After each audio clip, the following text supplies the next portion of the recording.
আমরা জাতীয় ঐক্যমত্য কমিশনের সম্মানিত সভাপতি প্রফেসর মোহাম্মদ ইউনূসের পক্ষ থেকে আমরা এসেছি আগামীকালকে যে জুলাই জাতীয় সনদ স্বাক্ষরিত হবে সেই অনুষ্ঠানের দাওয়াত পৌঁছে দিতে। আমাদের দুইবারের প্রধানমন্ত্রী বেগম খালেদা জিয়াকে তার কাছে এই দাওয়াত পৌঁছে দিতে, একই সাথে আমাদের মাননীয় প্রধান উপদেষ্টা সালাম পৌঁছে দিতে আমরা এই জন্য এসেছি এবং আমরা সবাই ওনার আরোগ্য কামনা করি, তিনি যেন দ্রুতই সুস্থ হয়ে উঠেন এবং তিনিও যে প্রফেসর ইউনূসকে সালাম জানিয়েছেন এবং আমাদের অনুষ্ঠানের আগামীকালকের অনুষ্ঠানে সফলতা কামনা করেছেন।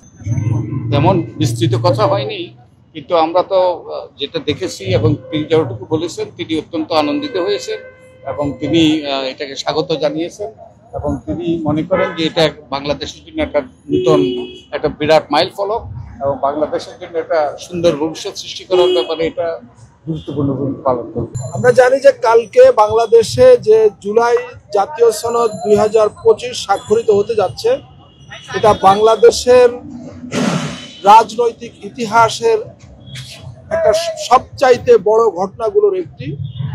গত 54 বছরে বাংলাদেশ রাষ্ট্রের জন্মের পর সংবিধানের বা রাষ্ট্র ব্যবস্থার এত বড় সংস্কারের উদ্যোগ কখনো নেওয়া হয়নি।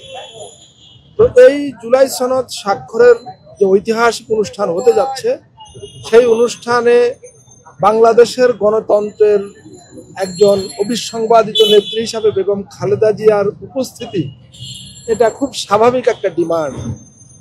তিনি শারীরিক কারণে উপস্থিত হতে পারেন অথবা না পারেন, তাকে আমন্ত্রণ জানানো একটা খুবই মানে কি বলবো যে অবধারিত একটা বিষয়।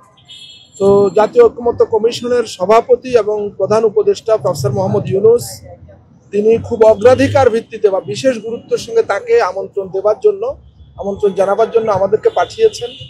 আমরা প্রফেসর মোহাম্মদ ইউনূসের পক্ষ থেকে বেগম খালেদা জিয়া, যিনি 3 বার প্রধানমন্ত্রী ছিলেন এবং বাংলাদেশের গণতান্ত্রিক আন্দোলন সংগ্রামের এক আইকন, তার কাছে আমরা আমন্ত্রণ পৌঁছানোর জন্য এসেছি। যেহেতু তিনি এখন হাসপাতালে একটা রেগুলার চেক আপে আছেন, আমরা সেখানে গিয়ে তাকে দেখে এসেছি, তার কাছে আমন্ত্রণপত্র পৌঁছে দিয়েছি, প্রফেসর ইউনূসের সালাম পৌঁছে দিয়েছি এবং একইভাবে তিনি প্রফেসর ইউনূসের এই যে উদ্যোগ এটা অত্যন্ত উচ্ছ্বাস প্রকাশ করেছেন এবং এই ঐতিহাসিক মুহূর্তে তিনি বলেছেন আমার শরীর ভালো থাকলে আমি অবশ্যই সেখানে সশরীরে যেতাম, কারণ এরকম একটা ঐতিহাসিক মহেন্দ্রক্ষণে উপস্থিত হতে পারাটা একটা সৌভাগ্যের ব্যাপার।